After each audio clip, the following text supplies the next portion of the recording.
जय राम जय जय राम, श्रीराम जय राम जय जय राम। नीलाम्बुज श्यामल कोमलांगम सीता समारोपित वाम भागम पाणो महासागर चारुचापम नमामि रामं रघुवंशनाथम। ओम श्री सीतारामचंद्राभ्याम नमः, उमा महेश्वराभ्याम नमः, ओम श्री एकादश की दक्षिणेश्वर राम सरकार से नमः। सत्संग क्रम में आज श्रीमद्भागवत महापुराण से सप्तम स्कंद की 7वें अध्याय कथा है। 7वां अध्याय जिसमें प्रहलाद जी द्वारा माता के गर्भ में प्राप्त हुए नारद जी के उपदेश का वर्णन असुर बालकों को किया जा रहा है। नारद जी कहते हैं, युधिष्ठिर, जब दैत्य बालकों ने इस प्रकार प्रश्न किया तब भगवान के परम प्रेमी भक्त प्रहलाद जी को मेरी बात का स्मरण हुआ। कुछ मुस्कुराते हुए उन्होंने उनसे कहा, प्रहलाद जी ने कहा, जब हमारे पिताजी तपस्या करने के लिए मंदराचल पर चले गए तब इंद्रादि देवताओं ने दानवों से युद्ध करने का बहुत बड़ा उद्योग किया। वे इस प्रकार कहने लगे कि जैसे चींटियां सांप को चाट लेती हैं जाती हैं, वैसे ही लोगों को सताने वाले पापी हिरण्यकश्यप को उसका पाप ही खा गया। जब दैत्य सेनापतियों को देवताओं की भारी तैयारी का पता चला तब उनका साहस जाता रहा, वे उनका सामना नहीं कर सके। मार खाकर स्त्री पुत्र मित्र गुर्जन महल पशु और साज सामान की कुछ भी चिंता न करके वे अपने प्राण बचाने के लिए बड़ी जल्दी में सबके सब इधर उधर भाग गए। अपनी जीत चाहने वाले देवताओं ने राजमहल में लूट खसोट मचा दी, यहाँ तक कि इंद्र ने राजरानी मेरी माता कायाधु को भी बंदी बना लिया। मेरी माँ भय से घबराकर कुर्री पक्षी की भांति रो रही थी और इंद्र उसे बलात् लिए जा रहे थे। देवर्षि नारद उधर आ निकले और उन्होंने मार्ग में मेरी माँ को देख लिया। उन्होंने कहा, देवराज, यहाँ निरपराध है, इसे ले जाना उचित नहीं है। माँ भाग, इस सती साधी पर नारी का तिरस्कार मत करो, इसे छोड़ दो, तुम तुरंत छोड़ दो। इनने कहा, इसके पेट में देवद्रोही हिरण्यकश्यप का अत्यंत प्रभावशाली वीर है, प्रसव पर्यंत तो यह मेरे पास रहे, बालक हो जाने पर उसे मारकर मैं इसे छोड़ दूंगा। फिर नारद जी ने कहा कि इसके गर्भ में अयम निष्किल विषाक्षान महाभागवतो महान त्वया न प्राप्स्यते संस्था मनंतानुचरो बली। नारद जी ने कहा कि इसके गर्भ में भगवान का साक्षात परम प्रेमी भक्त और सेवक अत्यंत बली और निष्पाप महात्मा है, तुम में उसको मारने की शक्ति नहीं है। देवर्षि नारद को यह बात सुनकर उसका सम्मान करते हुए उन्होंने मेरी माता को छोड़ दिया और फिर इसके गर्भ में भगवत भक्त है, इस भाव से उन्होंने मेरी माता को प्रदक्षिणा की तथा अपने लोक में चले गए। इसके बाद देवर्षि नारद जी मेरी माता को अपने आश्रम पर लिवा गए और उसे समझा बुझाकर कहा कि बेटी, जब तक तुम्हारा पति तपस्या करके लौटे तब तक तुम यहीं रहो। तो जो आज्ञा कहकर वह निर्दयता से देवर्षि नारद के आश्रम पर ही रहने लगी और तब तक रहीं जब तक मेरे पिता और तपस्या से लौटकर नहीं आए। मेरी गर्भवती माता मुझ गर्भस्थ शिशु की मंगल कामना से और इच्छित समय पर अर्थात मेरे पिता के लौटने के बाद संतान उत्पन्न करने की कामना से बड़े प्रेम तथा भक्त के साथ नारद जी की सेवा शुश्रूषा करती रही।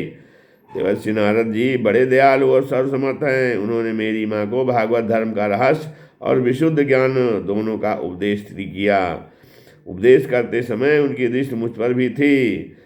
बहुत समय बीत जाने के कारण और स्त्री होने के कारण भी मेरी माता को तो अब उस ज्ञान की विस्मृत नहीं रही, परंतु देवर्षि की विशेष कृपा होने के कारण मुझे उसकी विस्मृत नहीं हुई।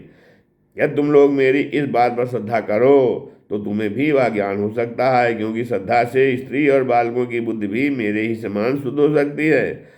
जैसे ईश्वर मूर्ति काल की प्रेरणा से वृक्षों के फल लगते सहते बढ़ते पलते और शक्ति क्षीण होते और नष्ट हो जाते हैं, वैसे ही जन्म अस्तित्व की अनुभूति वृद्धि परिणाम क्षय और विनाश से क्षय भाव विकार शरीर में ही देखे जाते हैं। आत्मा से इनका कोई संबंध नहीं है। आत्मा नित्यो अव्ययः शुद्धा एका क्षेत्रज्ञ आश्रयः अविक्रिया स्वधिग हेतुर्व्यापको असंज्ञ ज्ञानवृतः। आत्मा नित्य अविनाशी शुद्ध एक क्षेत्रज्ञ आश्रय निर्विकार स्वयं प्रकाश सबका कारण व्यापक असंग तथा आचरण रहित है। वे 12 आत्मा के उत्कृष्ट लक्षण हैं। इनके द्वारा आत्मतत्व को जानने वाले पुरुष को चाहिए कि शरीर आदि में अज्ञान के कारण तो मैं और मेरेपन का झूठा भाव हो रहा है, उसे छोड़ दें। जिस प्रकार सुवर्ण की खानों में पत्थर में मिले हुए सुवर्ण को उसके निकालने की विधि जानने वाला स्वर्णकार उन विधियों से उसे प्राप्त कर लेता है, वैसे ही आध्यात्म तत्व को जानने वाला पुरुष आत्म प्राप्ति के उपायों द्वारा अपने शरीर रूप क्षेत्र में ही ब्रह्मपद का साक्षात्कार कर लेता है। आचार्यों ने मूल प्रकृति मात्र और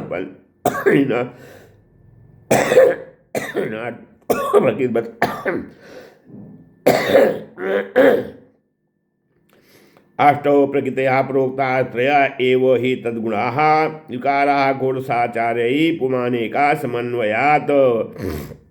आचार्यों ने मूल प्रकृति, महातत्व, अहंकार और पंच तन्मात्राएं, इन 8 तत्वों को प्रकृति बतलाया है।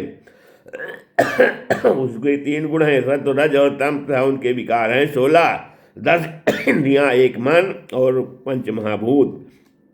इन सब में एक पुरुष तत्व अनुगत है। इन सब का समुदाय ही देह है। यह 2 प्रकार का है, स्थावर और जंगम। इसी में अंतःकरण, इंद्रिय आदि अनात्म वस्तुओं का यह आत्मा नहीं है। इस प्रकार बात करते हुए आत्मा को ढूंढना चाहिए। आत्मा सब में अनुगत है, परंतु है यह सबसे पृथक। इस प्रकार शुद्ध बुद्धि से धीरे धीरे संसार की उत्पत्ति, स्थिति और उसके प्रलय पर विचार करना चाहिए। उतावली नहीं करनी चाहिए। जागृत, स्वप्न और सुषुप्ति तीनों बुद्धि की वृत्तियां हैं। इन वृत्तियों को जिसके द्वारा अनुभव होता है वही सबसे अतीत, सबका साक्षी परमात्मा है। जैसे गंध से उसके आश्रय वायु का ज्ञान होता है, वैसे बुद्धि की इन कर्मजन्य एवं बदलने वाली तीनों अवस्थाओं के द्वारा इनमें साक्षी रूप से अनुगत आत्मा को जाने। गुणों और कर्मों कारण होने वाला जन्म मृत्यु का यह चक्र आत्मा को शरीर और प्रकृति से पृथक न करने के कारण ही है। यह ज्ञान मूलक एवं मिथ्या है, फिर भी स्वप्न के समान जीव को इसकी प्रतीति हो रही है। इसलिए तुम लोगों को सबसे पहले इन गुणों के अनुसार होने वाले कर्मों का बीज ही नष्ट कर देना चाहिए। इससे बुद्धि वृत्तियों का प्रवाह निवृत्त हो जाता है। इसी को दूसरे शब्दों में योग या परमात्मा से मिलन कहते हैं। यो तो इन त्रिगुणात्मक कर्मों की जड़ उखाड़ फेंकने के लिए अथवा बुद्धि वृत्तियों का प्रवाह बंद कर देने के लिए शास्त्रों साधन हैं, परंतु जिस उपाय से और जैसे सर्वशक्तिमान भगवान में स्वाभाविक निष्काम प्रेम हो जाए वही उसको उपाय सर्वश्रेष्ठ है। यह बात स्वयं भगवान ने कही है। गुरु शुश्रूषया भक्त्या सर्वलब्धार्पणेन चा संगेन साधु भक्तानाम ईश्वराराधनेन चा श्रद्धया तत्कथायां चा कीर्तनैर्गुणकर्मणां तत्पादाम्बुरुद्धध्यानाथ तल्लिंगे क्षणादिभिः। हरि सर्वेषु भूतेषु भगवानस्ता ईश्वरः इति भूतानि मनसा कामस्तै साधु मानयेत्। तो कहते हैं कि गुरु की प्रेम पूर्वक सेवा, अपने को जो कुछ मिले वह सब प्रेम से भगवान को समर्पित कर देना, भगवत प्रेमी महात्माओं का सत्संग, भगवान की आराधना, उनकी कथा वार्ता में श्रद्धा, उनके गुण और लीलाओं का कीर्तन, उनके चरण कमलों का ध्यान और उनके मंदिर मूर्ति आदि का दर्शन पूजन आदि साधनों से भगवान में स्वाभाविक प्रेम हो जाता है। सर्वशक्तिमान भगवान श्री हरि समस्त प्राणियों में विराजमान हैं। ऐसी भावना से यथाशक्ति सभी प्राणियों की इच्छा पूर्ण करें और हृदय से उनका सम्मान करें। काम, क्रोध, लोभ, मोह, मद और मत्सर इच्छा शत्रु विजय प्राप्त करके जो लोग इस प्रकार भगवान की साधन भक्ति का अनुसरण करते हैं, उन्हें उस भक्त के द्वारा भगवान श्री कृष्ण के चरणों में अनंत प्रेम की प्राप्ति हो जाती है। निशम्य कर्माणि गुणान तुल्यान वीर्यान लीला तनुभिकृतानि यदाति हर्षोत्पुलका सुगदगदम प्रोत्कंठ उद्गायति रोति नित्यति। जब भगवान के लीला शरीरों से की हुई अद्भुत पराक्रम, उनके अनुपम गुण और चरित्रों का श्रवण करके अत्यंत आनंद के उद्वेग से मनुष्य का रोम रोम खिल उठता है, आंसुओं के मारे कंठ गदगद हो जाता है और वह संकोच छोड़कर जोर जोर से गाने, चिल्लाने और नाचने लगता है। जिस समय वह ग्रहग्रस्त पागल की तरह कभी हंसता है, कभी करुण क्रंदन करने लगता है, कभी ध्यान करता है, तो कभी भगवत भाव से लोगों की वंदना करने लगता है। जब वह भगवान में ही तन्मय हो जाता है, बार बार लंबी सांस खींचता है और संकोच छोड़कर हरे जगत पते नारायण कहकर पुकारने लगता है, तब भक्ति योग के महान प्रभाव से उसके सारे बंधन कट जाते हैं और भगवत भाव की ही भावना करते करते उसका हृदय भी तदाकार भगवतमय हो जाता है। उस समय उसके जन्मत के बीजों का खजाना ही जल जाता है और वह पुरुष ही भगवान को प्राप्त कर लेता है। तदा पुमान मुक्त समस्त बंधनस तद्भाव भावानुकृताशयाकृति निर्दग्ध बीजानुसयो महीयसा भक्ति प्रयोगेण समेत्यधोक्षजम। फिर कहते हैं कि इस अशुभ संसार के दलदल में फंसकर अशुभमय हो जाने वाले जीव के लिए भगवान की यह प्राप्ति संसार के चक्कर को मिटा देने वाली है। इसी वस्तु को कोई विद्वान ब्रह्म कोई निर्वाण के रूप में पहचानते हैं। इसलिए मित्रों, प्रहलाद जी कहते हैं असुर बालकों से, इसलिए हे मित्रों, तुम लोग अपने अपने हृदय में हृदयेश्वर भगवान का भजन करो। असुर कुमारों, अपने हृदय में ही आकाश के समान नित्य विराजमान भगवान का भजन करने में कौन सा विशेष परिश्रम है। वे समान रूप से समस्त प्राणियों के अत्यंत प्रेमी मित्र हैं और तो क्या सदा अपने आत्मा ही हैं। उनको छोड़कर भोग सामग्री इकट्ठी करने के लिए भटकना राम राम किसकी मूर्खता है, कितनी मूर्खता है। अरे भाई, धन स्त्री पुत्र पशु पुत्री महल पृथ्वी हाथी खजाना भांत भांत की विभूतियाँ और तो क्या संसार का समस्त धन तथा बहुत सामग्रियाँ इस क्षणभंगुर मनुष्य को क्या सुख दे सकती हैं। वे स्वयं ही क्षणभंगुर हैं। रायः कलत्रं पशवः सुतादयो गृहामहि कुञ्जरकोशभूतयः सर्वे अर्थकामाः क्षणभंगुरायुषः कुर्वन्ति मर्त्यस्य क्रियत्प्रियं चलाः। तो जैसे इस लोक को की संपत्ति प्रत्यक्ष ही नाशवान है, वैसे यज्ञों से प्राप्त होने वाले स्वर्गादि लोग भी नाशवान और अपेक्षिक एक दूसरे से छोटे बड़े नीचे ऊंचे हैं। इसलिए वे भी निर्दोष नहीं हैं, निर्दोष हैं केवल परमात्मा। न किसी ने उनमें दोष देखा है और न सुना है। अतः परमात्मा की प्राप्ति के लिए अनंत भक्त से उन्हें परमेश्वर का भजन करना चाहिए। इसके सिवा अपने को बड़ा विद्वान मानने वाला पुरुष इस श्लोक में जिस उद्देश्य से बार बार बहुत से कर्म करता है, उस उद्देश्य की प्राप्ति तो दूर रही, उल्टा उसे इसके विपरीत ही फल मिलता है और निसंदेह मिलता है। कर्म में प्रवृत्त होने के दो ही उद्देश्य होते हैं, सुख पाना और दुख से छूटना। तो परंतु जो पहले कामना न होने का कारण सुख में निमग्न रहता था, उसे ही अब कामना कारण यहाँ सदा सदा दुखी भोगना पड़ता है। मनुष्य इस लोक में सकाम कर्मों के द्वारा जिस शरीर के लिए भोग प्राप्त करना चाहता है,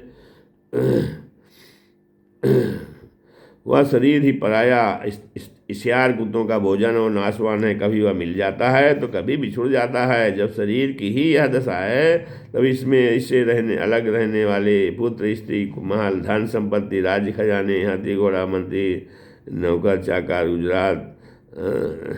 चाकर गुर्जन और दूसरे अपने कहने वालों की भी तो बात ही क्या है। ये तुच्छ विषय शरीर के ही साथ नष्ट हो जाते हैं। ये जान तो पड़ते हैं पुरुषार्थ के समान, परंतु वास्तव में अनंत रूप ही आत्मा स्वयं ही अनंत आनंद का महान समुद्र है। इसके लिए इन वस्तुओं की क्या आवश्यकता है। भाइयों, तनिक विचार तो करो। जो जीव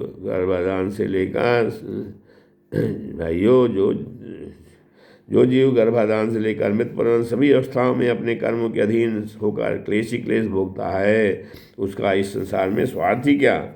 यह जीव सूक्ष्म शरीर को ही अपना आत्मा मानकर उसके द्वारा सूक्ष्म शरीर को ही अपना मानकर उसके द्वारा अनेकों प्रकार के कर्म करता है और कर्मों का कारण फिर शरीर ग्रहण करता है। इस प्रकार कर्म से शरीर और शरीर से कर्म की परंपरा चल पड़ती है और ऐसा होता है अविवेक के कारण। इसलिए निष्काम भाव से निष्क्रिय स्वरूप भगवान श्री हरि का भजन करना चाहिए।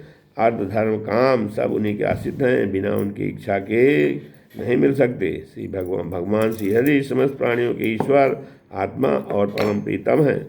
वे अपने ही बनाए हुए पंचभूत, सूक्ष्म और सूक्ष्मभूत आदि के द्वारा निर्मित शरीरों में जीव के नाम से कहे जाते हैं। देवता, दैत्य, मनुष्य, यक्ष तथा गंधर्व कोई भी क्यों न हो, जो भगवान के चरण कमलों का सेवन करते हैं, जो चरण कमलों का सेवन करता है वह हमारे ही समान कल्याण का भाजन होता है।